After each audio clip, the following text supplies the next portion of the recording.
You can very quickly erode your perceived value by creating cheap content. The brutal reality is they go and make a 3-4 minute beautiful video. Nobody watches it past the first 10 seconds. It can be used to help gain investment, to hire people, to improve your sales conversion rates. Because you can release quality content that has been filmed on an iPhone. That's the first question that anyone who's considering video, who is this for and what do you want them to do after they've seen it? Welcome to the ActionCOACH podcast. ActionCOACH is the world #1 in business coaching. This is more than a podcast, it's your blueprint for success. So grab a pen and paper, take notes, and make sure you hit the subscribe button and notification bell for weekly growth insights. Let's do this. The only name you need to know when your business is ready to grow.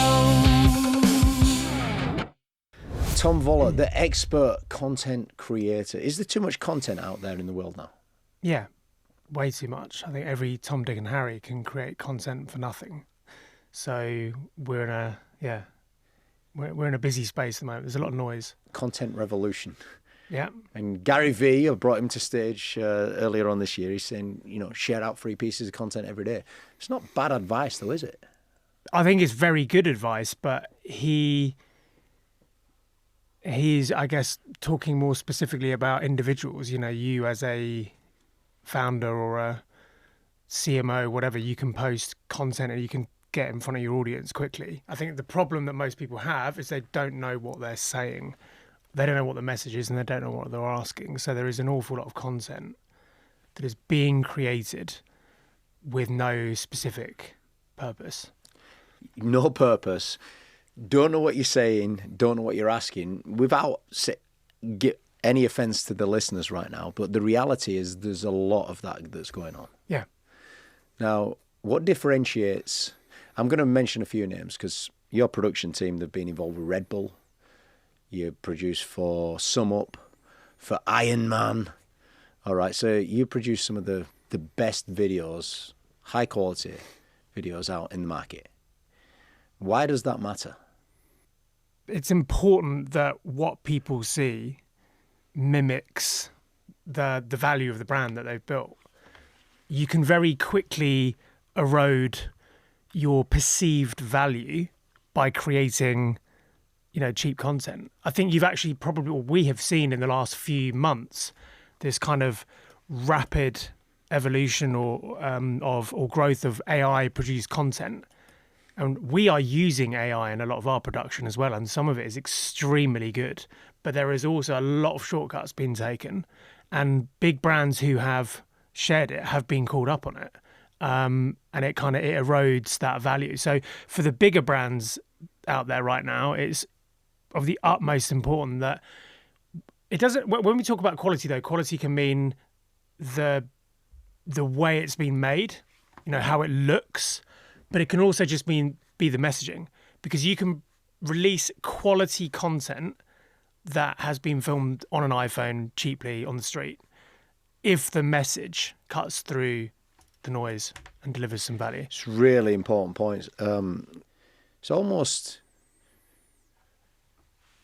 easier to focus on the messaging than it is the quality production, isn't it?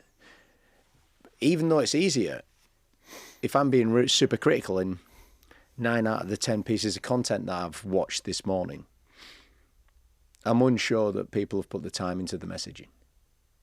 I would almost argue that it is actually easier to make something look good than it is to come up with a message.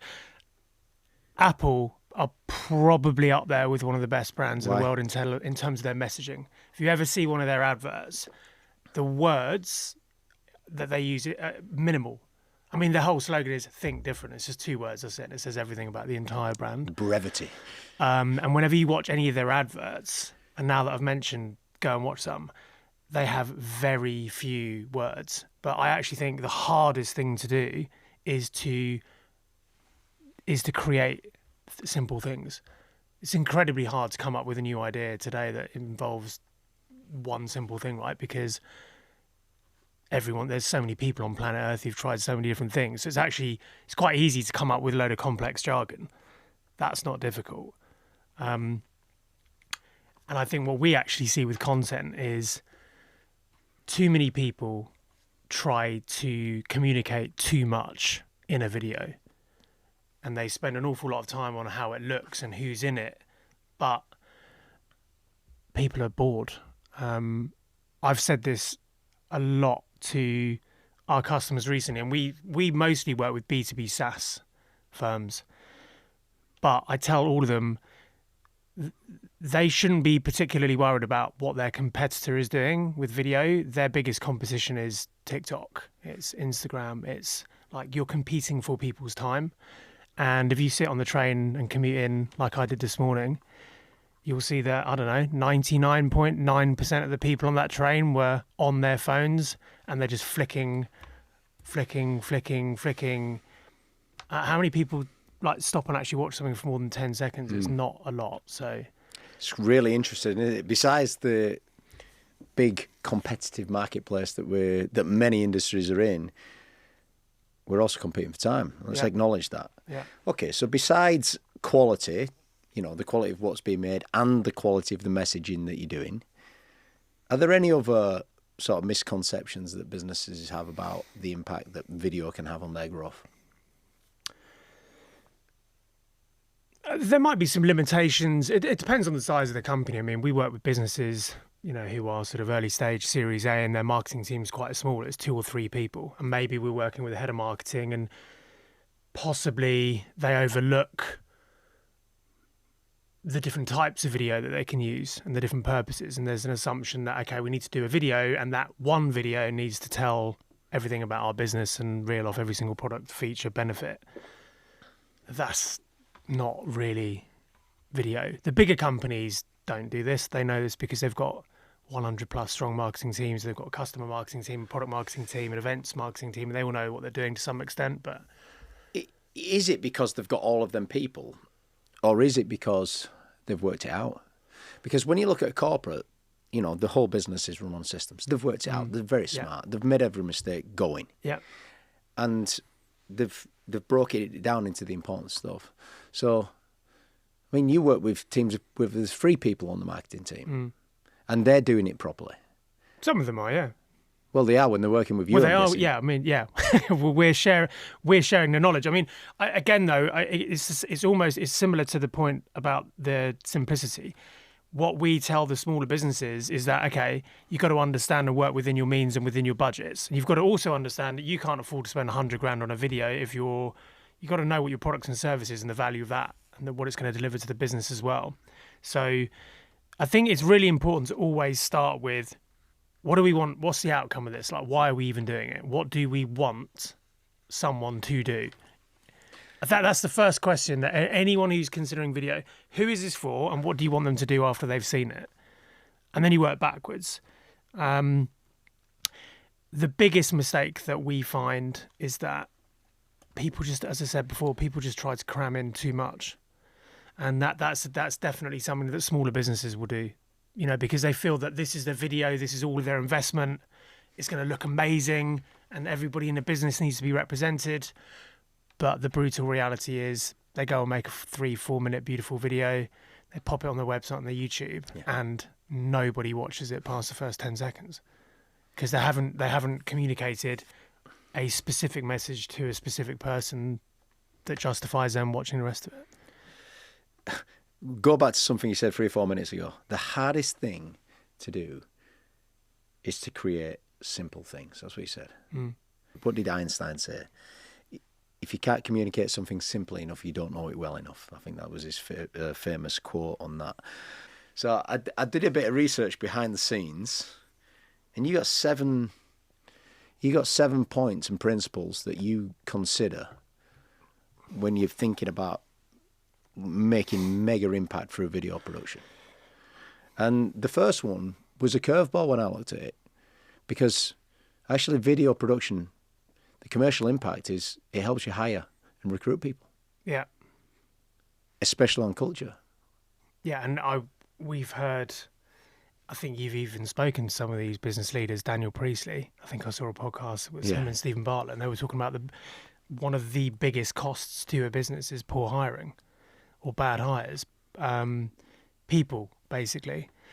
So, Yeah, a lot of the businesses that we work with are in very fast growth phases. Many of them, a lot of our customers are probably, we start working with them when they're getting on close to sort of unicorn stages. So around that kind of like Series C level investment, they know what they're doing. They've got a good product. They've proven they're in a handful of markets, and now they've got some serious investment behind them. So now it's about scaling rapidly. And the main thing that they will need to do is bring on the right people in order to facilitate that. Why does video assist in that, bringing on the right people? This episode is sponsored by Initium Corporate Finance, advising ambitious business owners up to and beyond a company sale. Now back to the podcast. Bringing on the right people and reducing the cost. Well, I of think getting it wrong. if it's done correctly, then I think it just enables you to attract. There's a couple of things. Firstly, you need to create a really good piece of content that explains the sort of opportunity, but you do need to be honest and transparent about what your culture is. If you go down the route of let's create a recruitment piece of content that displays a culture which is fantastical within our business, then there's going to be a problem, right? It's going to be a waste of money on the production, and you're going to have loads of people who start and leave. But if you're honest about the business, the culture, the opportunity, I think it just saves a load of time. You know, you've got loads of people out there. You go on a job board and there's like 10,000 jobs.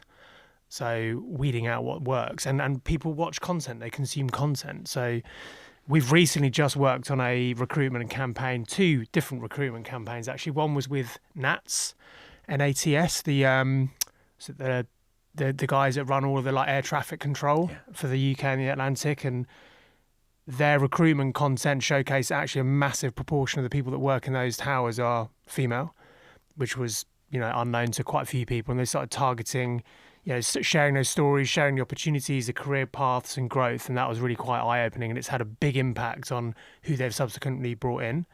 And then we've also been working on a recruitment program with SumUp, who are currently trying to hire 3,000 new field sales execs across Europe and South America. That's a pretty good strategic plan, isn't it? Yeah, which is enormous amount of people. But again, a way of communicating to that many people and almost having that first conversation with them is to create a piece of content.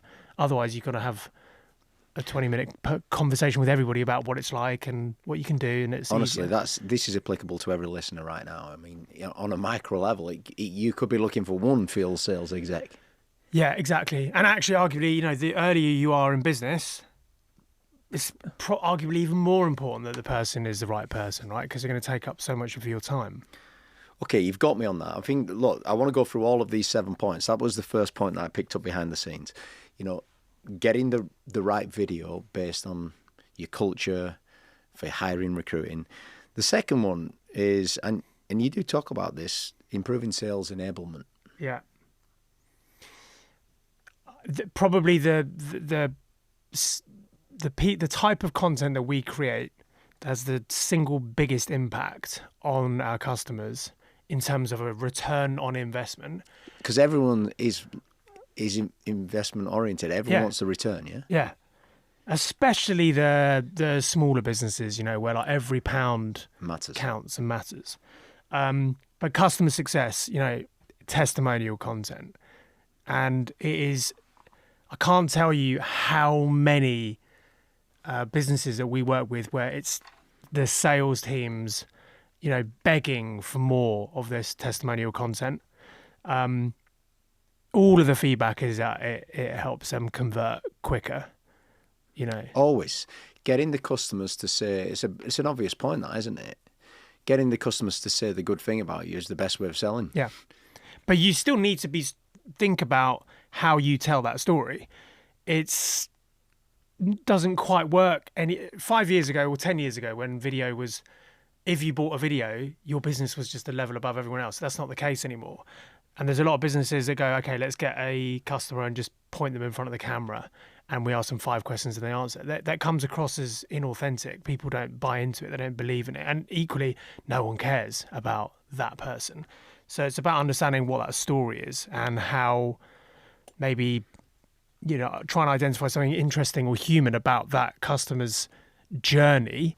And what you're trying to get across is that you have played a small part in that, but don't over-egg it. It should never be about you. It's something you've taught us loads. Testimonials, the testimonial content, the stories you're telling, making it human, keeping it deeply interesting. Got it. Videos are definitely going to help with that. And that has a knock-on effect on increasing conversion rates. Is that the same thing as sales enablement, or is that a different thing? I mean, I was probably focusing more on the conversion bit at the end, but there's also content that it's just explaining processes. So, I mean, the whole thing can be improved, basically. There's multiple different angles you can take within that. You mean including video as part of a conversion rate strategy for a business? I mean, sharing videos for the customers as they're going through a sales process? Yeah, I mean, we will work. We've got customers where we've worked with their in-house design or digital teams, and they'll have an outreach process. They'll do a discovery call, and after the discovery call, they've got to go to a specific landing page, and on that landing page is a product explainer video that we've done that might be high level. And then once you watch that product explainer, which is very high level and might share 2 or 3 of the key or core benefits you might expect to get, then it's like they have to book another call. And they have another call with the salesperson, and then after that they've deep dived and they found out what specific problem does that business actually have, and it might go down the route of the particular niche. So okay, it's a specific industry now as well. This is an aviation client who is facing this particular problem, and then we've got another video for that. So we've then broken down that hero piece, made some tweaks, added in a couple of chapters that are specific to their industry. So they're kind of on this journey. The customer success bit is normally the thing that will come closer to the end or at the beginning. Like, there's a credibility piece, but then also it's kind of like, okay, we've done this. This sounds great. It looks great. And this person uses it and they're our competitor and they've said it's been amazing. So we need to buy it. No, I've got it. These are all different types of videos, essentially, aren't there? There's the hiring video. There's the testimonial type video that you can use even within the sales conversion process. But then there's informative videos that you can use during a sales process to increase your conversion rates across the whole thing. Yeah, which for any business who is in the world of software, it's incredibly important because why software? I think the biggest difference really is, you have a nice watch on, I've got an Apple Watch. You can film these in an environment and make people, you can create desire and want and need. They look nice, but software doesn't exist. It's not a physical thing. And quite frankly, the vast majority of it is extremely unsexy. It's very complicated. And most businesses out there doing software are solving quite complex problems. And a lot of these businesses, people didn't even know that a solution existed. So there's an educational part as well. It's not just about raising awareness. There's a real educational piece that needs to be done first. Well, I've got that coming up actually. I've had a look behind the scenes at one of your points, but just on your point there about the software is an intangible, you can't see it. So is a service. Yeah, 70% of businesses in the UK are service business. Yeah, absolutely. So those videos can be used throughout their entire process, really. And you can use video to showcase a real life situation with actual humans, and that's the beauty of working with video. Yeah. You can actually create that. You can visualize it so that other people can imagine themselves in that person's shoes. Okay, so whether it does these things, high quality video content, whether it does these things or these are types of videos, let's just recap on this. Hiring the right people, reducing cost of wasted money on hiring, improve your sales enablement, increase conversion rates. They're 2 different things that you've eloquently said there. But one thing that caught my attention was gaining investment. I mean, do you make specific videos for investors, or is it just the general videos that's helping you gain investment? Yeah, I mean, this is arguably it's an entire video sector, or could be, but on a very high level, most of the businesses we work with have got private equity funding and backing, so there's always new investment that's being sought. And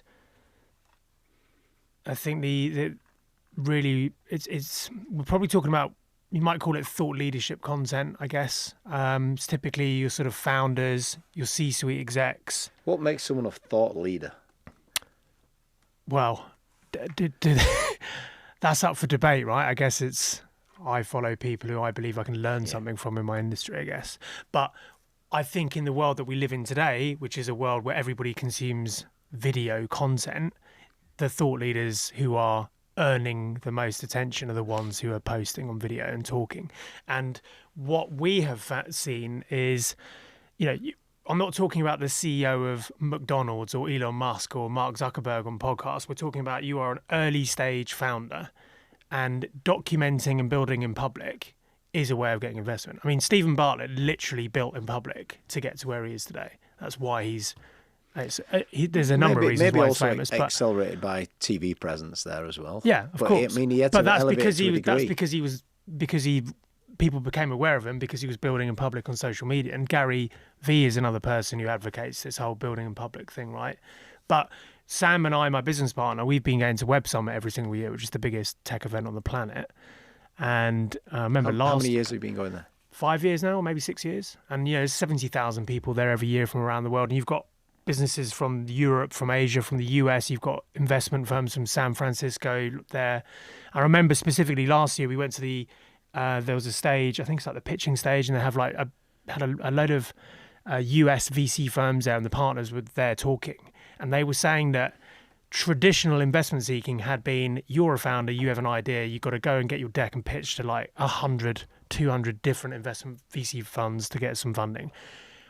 They were explaining that in the US, they now have people in-house whose job is to trawl through social media and identify founders who are building in public, and they start cherry picking and reaching out to them. And there are multiple founders now who they haven't even gone out to seek investment. Investment has found them. So, I mean, that's a game changer. And it's something that people are doing. And you can create videos as well to sort of aid you with a pitch as well, right? Like create a 60-second elevator pitch about your business, showcase a bit of a product, showcase a bit of a customer, put that together and send that in with your deck as well. And that's also going to get across more of your message more quickly. Yeah, you're making me think of digital presence, your footprint, taking care of it, linking it to some of the things that you said earlier on about who you're actually speaking to and being on your message for your videos across the whole. Okay, so it can be used to help gain investment, to hire people, to improve your sales conversion rates and engagement. Brand awareness and the growth journey. Is that's similar to things you've already said, isn't it? Yeah, I think this is kind of your top of funnel content, right? Brand content is probably the one thing that contradicts everything I've said before, which is the brand piece doesn't necessarily need to say much. It doesn't really need to have a particular message. I think the most important thing about brand content is emotion. Like that's where you're building like brand equity. Why does somebody prefer Adidas to Nike versus Puma? It's just they've connected with something in the storytelling, basically. Because to all intents and purposes, they're exactly the same thing. They're just a pair of trainers and a pair of tracksuit bottoms. True. Right. But we'll pay. But if you're Adidas and Puma watching now, they'll argue otherwise. But that's the beauty of the storytelling. You can really evoke, emotion and make people feel something. And if they feel something, then you're winning. So that's the brand bit. And that's really where you get to.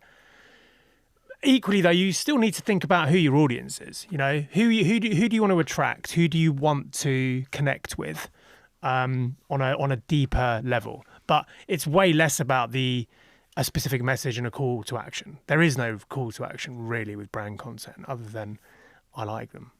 Yeah, I'm just trying to think of some videos where they're telling a story now, and obviously you've had like Red Bull and Ironman and Sum Up that are doing all of these kind of things. How have they used storytelling in some of their videos? I mean, Ironman's a great one. They are the videos that we've made for Ironman. We've covered, I don't know how many races we've done now. I've been working with Ironman for it's got to be 7 or 8 years. And by the way, this is Ironman as in Ironman races, not Robert Downey Jr. Yeah. I would guess we've probably done upwards of about 300 races. from Bahrain to Mossel Bay in South Africa to. So you send the production team out there to record it all? We have local crews in all of these countries, so they're always local teams. They understand the area, the towns, the culture, which is really important when storytelling. You need to be able to tell it from the perspective of the place where you are filming. I think that's a really important thing if you want the message to land. But Ironman is all about the emotion. It's that their content is not saying it's £1,000 for a ticket and you come here and it's beautiful. It's the outcome. It's what you feel when you've completed it. A big focus of all of the content with them is the crossing the finishing line and what happens afterwards. And it's capturing the scenes of people collapsing and hugging their kids or, whatever it might be. So it's, but again, that's a good example. And it's all about emotion. That's how they sell their tickets. A lot of people can learn from that right now. I dare say that they have, as you just said it, it's what they feel at the end, and that's the bit that you want to capture as part of your storytelling. I mean, I've not done an Ironman, but Sam has. I think if you were to create a piece of content that showcased all of the training, the lead up and the race, I don't think anyone would ever sign up. It would be horrific. It's just painful. But yeah, it's... Well, you'd get some crazy people signing up, but there's... You would, yeah. Yeah, but what you feel at the end is really important. And you do that often enough and you create your brand awareness around that point. Yeah. Around the feeling and the emotion. Yeah. What about education then? Educating the marketplace on the products and services. Because video is supposed to do that. Yeah, I mean, again, this works in so many different ways. We've actually done a lot of educational content explaining, I don't know, take something like HubSpot, for example, or Monday.com. If you go onto their website, you will find a video library with 500 plus different videos, all explainers of how to use different parts of the software and how to do different things. So there's that kind of educational. There's also the educational bit, though, of what is your business and service and what does it actually do and how does it help my company? Because if you're innovative and you've just created something that didn't exist before, people aren't just going to buy it because they don't even know what it is. They don't even know what they're searching for. So you need to kind of educate on the solution. But then there's also education on, we do a lot of work with Enterprise Nation. They've got a network of 140,000 founders in the UK, and we do quite a lot of workshop content for them, where they have various different partners. We did a really nice campaign with Enterprise Nation and Deliveroo about a year ago, where we built out an entire, it's like a 25 episode campaign that sat on this particular page, and it was all designed for people who are restaurant owners who are considering going on to Deliveroo, basically. And how do I do it? What does that look like? What do I need to be aware of? What do I have to do in my kitchen? How am I going to package? Just everything. It covered everything you need to know in one slick place. So it can be for it's for customers. It could be for suppliers. Works both ways.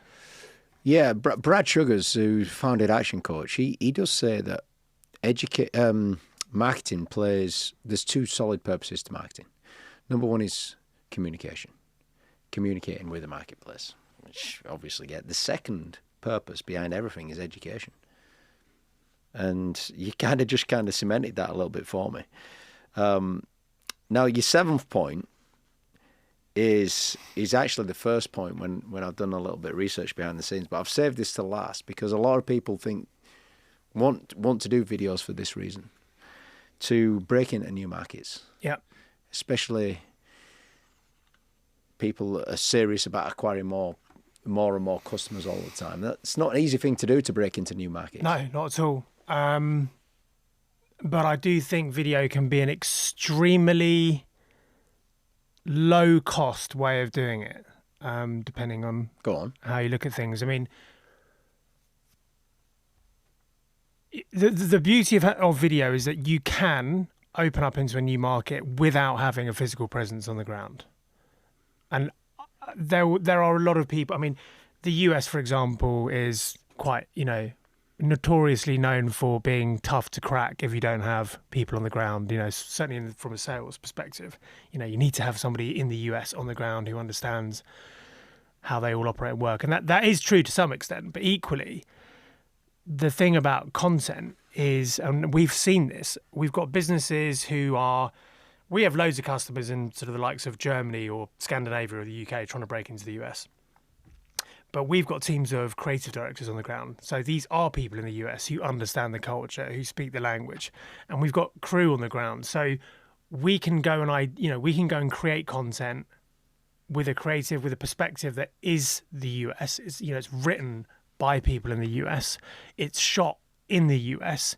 And then you have a message now, and you can use a US voiceover, whatever. Now you've got a US message, visual, structure that you can go out and share with people in the US, and that's essentially doing the job of what someone on the ground would do for you anyway. But a lot of the tech businesses that we work for explode rapidly, right? They have 3 offices, and then all of a sudden they've got customers in 100 countries overnight. And so it's really as soon as that happens, you get like one customer in. I would say that the biggest advice we give to our customers is, as soon as you've got like a reasonably decent customer in any one of these countries, you latch on to that. You build some rapport, you go and shoot a customer success video with them, and now you've got a local evangelist in that country. You get them on video, and then your sales team just use that piece of content to send out to everybody else in that region, and your growth will explode. What a strategy for scaling up, actually. Yeah. As soon as you got one new person in one new area, one new geography. And you're getting good feedback from the customer, right, in the process of doing it. Even if they say no and turn down, you can find out why. Yeah. Beautiful. Okay, so let's just recap those 7 points, because there's 7 different videos there, isn't there, for people? There's the importance of video in hiring the right people and reducing costs. Yeah. The testimonial video that you just alluded to there at the end, the improving the sales, and videos that can be used through your conversion process, videos that can be used to gain investment, videos that can be used to educate on your products and services, and then videos that can be used to break into new markets. Yeah. Last couple of questions. What's one sort of tip or piece of advice that founders, owners, they don't believe until they've tried it?